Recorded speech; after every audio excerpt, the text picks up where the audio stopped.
Në zonën e Moglicës në bashkinë Maliq, një urë amortizuar vijon të përdoret nga banorët, edhe pse paraqet rrezik të lartë për sigurinë e tyre. Bëhet fjalë për urën e Gjinikasit, që lidh fshatin me aksin kryesor rrugor dhe që prej pak kohësh është shembur pjesërisht, duke e bërë të pakalueshme për automjetet.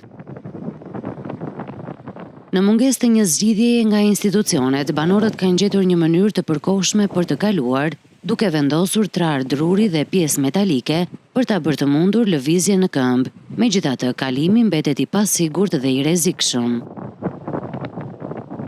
Si pasojë e dëmtimit të urës, banorët detyrohen të përshkojnë distanca të gjata për të mbërritur në shtëpitë e tyre, duke u përballur çdo ditë me vështirësi dhe pasiguri. Burime nga Bashkia Maliq konfirmuan situatën dhe bën të ditur se janë në kontakt me kompaninë Devol Hydropower, e cila ka premtuar ndërhyrje për rehabilitimin e urës. Deri atëherë, 10 banor vazhdojnë të kalojnë mbi një strukturë të improvizuar me rrezik të përditshëm për jetën e tyre.